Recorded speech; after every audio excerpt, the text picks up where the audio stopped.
പൂച്ചകളെ ഉപയോഗിച്ച് ഒരു സാമ്രാജ്യം കീഴടക്കിയ കഥ നിങ്ങൾ കേട്ടിട്ടുണ്ടോ? ഇല്ലെങ്കിൽ ആ കഥയാണ് നമ്മൾ ഇന്ന് കേൾക്കാൻ പോകുന്നത്. വർഷം 525 BC. ശ്രദ്ധിക്കുക, BC ആണ്. ഇന്ന് വർഷം 2026 AD ആണ്. അതായത് ഏകദേശം 2550 വർഷങ്ങൾക്ക് മുന്നേ, BC 525 ബാറ്റിൽ ഓഫ് പെലൂസിയം. പെലൂസിയം എന്ന് പറയുന്നത് ഈജിപ്തിന്റെ കിഴക്കേ അതിർത്തിയിലുള്ള ഒരു ചെറിയ നഗരമായിരുന്നു. അതായത് ഏഷ്യയിൽ നിന്നും ഈജിപ്തിലേക്ക് കടക്കാൻ ശ്രമിക്കുന്ന ഏതൊരു സൈന്യത്തിനും ആദ്യം കടന്നു പോകേണ്ടി വരിക പെലൂസിയം എന്ന ഈ കൊച്ചു നഗരത്തിലൂടെ ആയിരുന്നു. അതുകൊണ്ട് തന്നെ പെലൂസിയം എന്ന ഈ നഗരത്തെ ഗേറ്റ് വേ ടു ഈജിപ്റ്റ് എന്നാണ് ചരിത്രത്തിൽ അറിയപ്പെട്ടിരുന്നത്.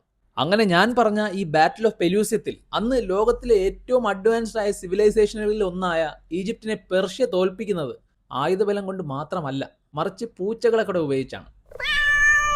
പേർഷ്യ എന്ന് പറയുന്നത് ഇന്ന് ഏത് രാജ്യമാണ് എന്നറിയാവുന്നവർ താഴെ ഒന്ന് കമന്റ് ചെയ്യണം കേട്ടോ. ഈ യുദ്ധത്തിൽ പൂച്ചകൾ എന്താണ് ശരിക്കും ചെയ്തത് എന്ന് അറിയുന്നതിന് മുന്നേ ഈ യുദ്ധം എന്തിനാണ് ഉണ്ടായത് എന്ന് നമുക്ക് നോക്കിയാലോ.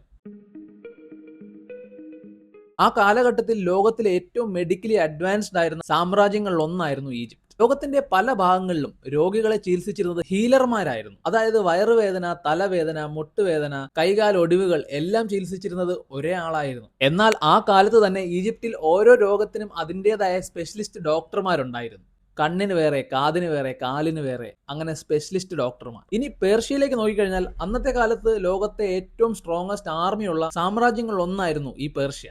അങ്ങനെ ഇരിക്കെ പേർഷ്യ ഭരിച്ചിരുന്ന ക്യാമ്പൈസിസ് രണ്ടാമന് ഒരു കണ്ണ് ഡോക്ടറിന്റെ ആവശ്യം വരും. അപ്പോൾ നമ്മളെല്ലാവരും പ്രതീക്ഷിക്കുന്ന പോലെ തന്നെ ക്യാമ്പൈസിസ് രണ്ടാമൻ ഈജിപ്റ്റ് ഭരിച്ചിരുന്ന അമാസിസ് രണ്ടാമന് ഒരു സന്ദേശം അയക്കുന്നു: എനിക്ക് നിങ്ങളുടെ സാമ്രാജ്യത്തിലെ ഏറ്റവും മികച്ച കണ്ണ് ഡോക്ടറിനെ വേണം. ഇത് ഒരു അഭ്യർത്ഥന ആയിരുന്നില്ല, കാരണം ഞാൻ പറഞ്ഞല്ലോ, ലോകത്തിലെ ഏറ്റവും പവർഫുൾ മിലിറ്ററി ഫോഴ്സസിൽ ഒന്നായിരുന്നു പേർഷ്യ. അപ്പോൾ അതിന്റെ തലവൻ ഒരു സന്ദേശം അയക്കുമ്പോൾ അത് ഒരിക്കലും ഒരു അഭ്യർത്ഥന അല്ല. ഇത് ഈജിപ്റ്റ് ഭരിച്ചിരുന്ന അമാസിസ് രണ്ടാമൻ നല്ലവണ്ണം മനസ്സിലാക്കിയിരുന്നു. ലോകത്തിലെ ഏറ്റവും പവർഫുൾ മിലിറ്ററി ഫോഴ്സ് ഉള്ള ഒരു സാമ്രാജ്യത്തെ പിണക്കുക എന്നുള്ളത് ഒരു വളരെ വലിയ മണ്ടത്തരമായി പോകും എന്നുള്ളത് കൊണ്ട് തന്നെ അമാസിസ് തന്റെ സാമ്രാജ്യത്തിലുള്ള ഒരു വളരെ മികച്ച ഒരു കണ്ണ് ഡോക്ടറിനെ പേർഷ്യയിലേക്ക് പറഞ്ഞയക്കും. പക്ഷേ ഈ ഡോക്ടറിന് സ്വന്തം കുടുംബത്തെ എല്ലാം വിട്ട് പുതിയൊരു സ്ഥലത്തേക്ക് പോകാൻ ഒട്ടും താല്പര്യമില്ലായിരുന്നു. പക്ഷെ എന്ത് ചെയ്യാൻ കഴിയും? ഭരണാധികാരി പറയുന്നതാണല്ലോ നിയമം. സ്വന്തം കുടുംബത്തെ വിട്ടു പോകേണ്ടി വരുന്നത് അമാസിസ് കാരണമാണ് എന്നുള്ളത് ഈ ഡോക്ടറിന്റെ മനസ്സിൽ കിടന്ന് എരിയുന്നുണ്ട്. അങ്ങനെ അമാസിസിന് ഒരു പണി കൊടുക്കാൻ കണ്ണ് ഡോക്ടർ തീരുമാനിച്ചു.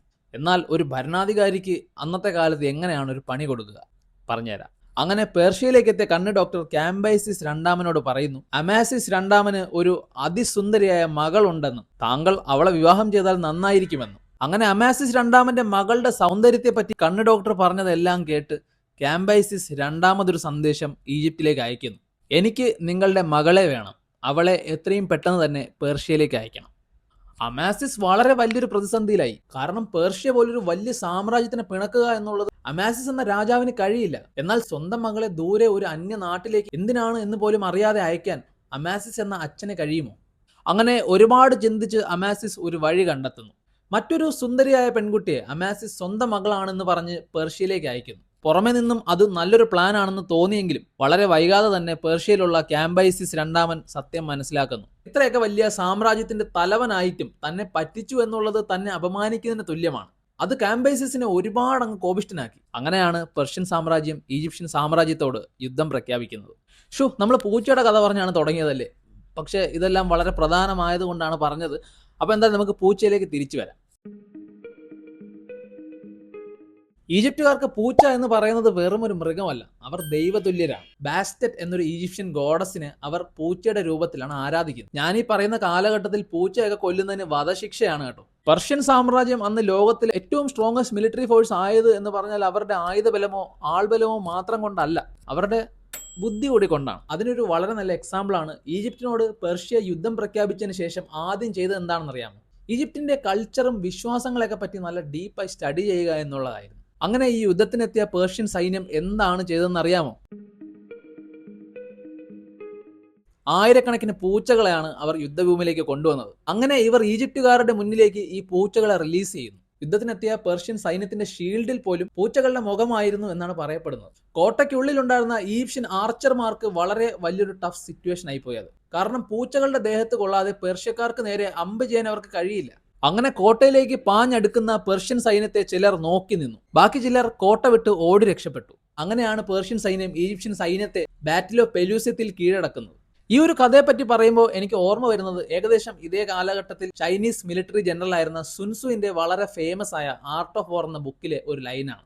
In war avoiding the enemy strength and attacking there weakness is what is required. അതായത് യുദ്ധത്തിൽ ശത്രുവിന്റെ ശക്തിയെ ഒഴിവാക്കുകയും അവരുടെ ബലഹീനതയെ ആക്രമിക്കുകയാണ് ചെയ്യേണ്ടത്. ഇനി ഞാൻ നിങ്ങളോടൊക്കെ ചോദിക്കട്ടെ, നിങ്ങളുടെ അഭിപ്രായത്തിൽ ശരിക്കും ഈ ഒരു സിറ്റുവേഷനിൽ ഈജിപ്തുകാർ എന്താണ് ചെയ്യേണ്ടിയിരുന്നത്? താഴെ കമന്റ് ചെയ്യുക. നിങ്ങൾ ഇതുപോലുള്ള കഥകൾ ഇഷ്ടപ്പെടുന്ന ഒരാളാണെങ്കിൽ